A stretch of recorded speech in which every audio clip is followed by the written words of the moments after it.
right, so this is 7.2, part 1, and we are talking about adding and subtracting rational expressions. And so maybe you've put this together by now because of the many parallels that rational expressions and fractions have. But when we multiply or divide rational expressions or fractions, we can just go straight across, right?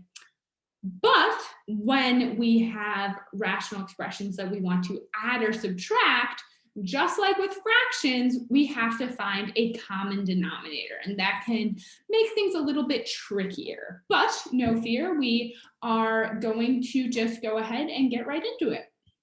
Let me share my screen. All right, 7.2 guided notes, part 1. So in this lecture, we will be adding and subtracting rational expressions with common denominators. So that's nice, already ready. And identify the least common denominator of 2 or more rational expressions, okay? So homework is problem set 7.2 part 1 on Math Lab. Lecture will be linked when it's done. So we kind of already got at this, but how do we add and subtract fractions? Common denominators.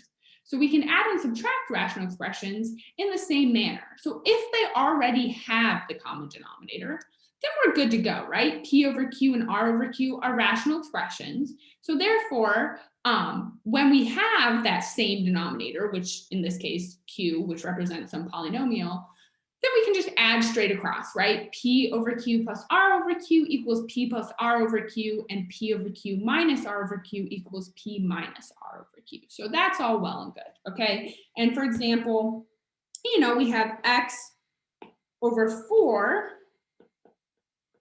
plus 5X over 4. We have a common denominator, so we can just add straight across. X plus 5X over 4. X plus 5X is 6X over 4. Further, 6 over 4, we know simplifies to 3 over 2. So we're going to have equals 3x over 2 for our final answer there. And then subtracting, this can get a little tricky because we have x over 3y squared minus x plus 1 over 3y squared. Our denominators are already the same, so we can go ahead and just subtract straight across. But what we have to be careful about here is that x plus 1 term is being subtracted. So we have x minus parentheses, x plus 1 over 3y squared. And as you might guess by those very intentional parentheses, we're going to have to distribute our negatives. So we're going to have x minus 1 over 3y squared. X minus x is 0, so we're going to get negative 1 over 3y squared as our final answer there. So again, when you are subtracting a quantity, be careful because that means that you have to go ahead and distribute your negative sign, okay? And then part 2 for today is identifying the least common denominator of rational expressions. So when rational expressions do not have the same denominator, we need to find the least common denominator. And in this part of the lecture, we're only finding the least common denominator. We're going to practice that, and then next lecture is when we'll actually be adding and subtracting rational expressions. But for now, we're just going to find least common denominators, okay? So in order to do that, we're back to our good old friend of factoring. What fun. So we need to factor each denominator completely. And then we need to go ahead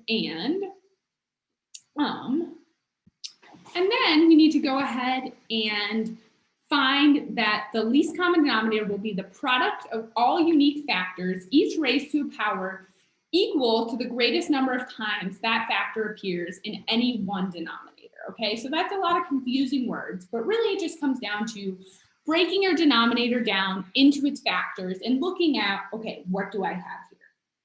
So first we're gonna look at 3. So we're looking at number 1 and we're just looking at our denominators, right? Numerators don't matter right now. We're just finding the common denominator of 3x to the 5th y squared and 5xy cubed. And what you wanna do is break down each denominator into its factors. So when you have 3x to the 5th y squared, some exponential expression, breaking down that denominator into its factors just means breaking it apart where it's multiplied. So 3 times x to the 5th times y squared. So each factor here is I don't know, I guess I put them in weird parentheses, but we could just rewrite them with spaced out, right? 3 x to the 5th and y squared. Same thing goes for our next one. So we have the 5, we have an x, and we have a y cubed. And now our least common denominator is going to be the product, so multiplied together, of all unique factors raised to the highest power in a given denominator. Okay, so let's first look at our numbers. First, we have 3 and 5. There is no least common multiple of 3 and 5, right? If we had 3 and 5 as fractions and we wanted to add them together, we would have to put it over 15, right? Whereas like if we had 2 and 6, 2 goes into 6, so we could leave 6 as a common denominator. That's not the case with 3 and 5, right? With 3 and 5, they're both odd numbers, so we're going to have to include both of those as unique factors, right? So we're going to have 3, we're going to have 5, we're going to have x to our highest power that we see in a single denominator. So x to the 5th is the highest power we see in a single denominator. And then y, the highest power we see in a single denominator is y cubed. And so right now, our least common denominator is going to be 3 times 5 times x to the 5th times y cubed, which is equal to 15 x to the 5th y cubed as our least common denominator for number 1. One thing I will say is that say that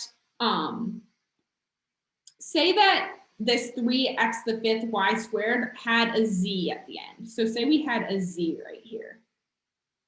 So we have z. And then that 5xy cubed term does not have a z. Now z is another unique factor to the highest power we see in a denominator, which is just to the first power. That's another unique factor we have to include in our least common denominator, okay? So just because one term doesn't have a variable doesn't mean that it doesn't have to be in your denominator, okay? Let's do another one. So we have 7 over z plus 1 and z over z minus 1. This one's actually much easier, right? Because this z plus 1 and this z minus 1, those are both factors. We can't break those apart. And so our least common denominator is going to be z plus 1, and the highest power we see that to is to the first power, and times z minus 1. Again, the highest power we see that to is 1. Our least common denominator for number 2 is going to be z plus 1 times z minus 1. And then last but not least, we have, I'm just going to write the denominators for number 3. We have m squared minus 25, 2m squared minus 9m minus 5, and then m squared minus 10m plus 25.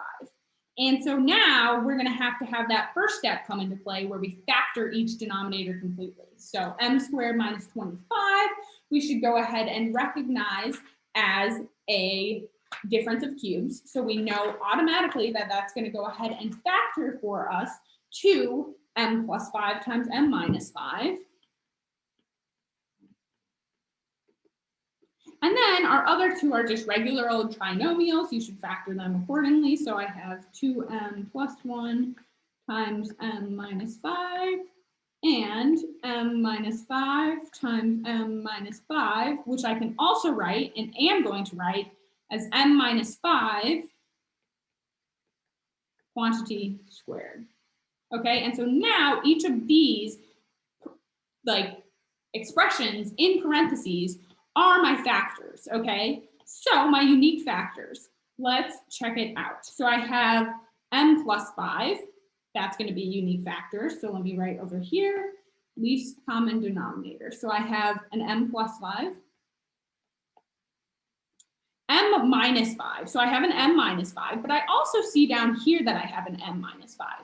And now I see that the highest power of m minus 5 is going to be m minus 5 quantity squared, because down here in this last trinomial, when I factored it, I got m minus 5 quantity squared. So I'm going to have m minus 5, the second power, and that takes care of this m minus 5, this m minus 5, and this m minus 5. And then my last factor that's left is times 2m plus 1.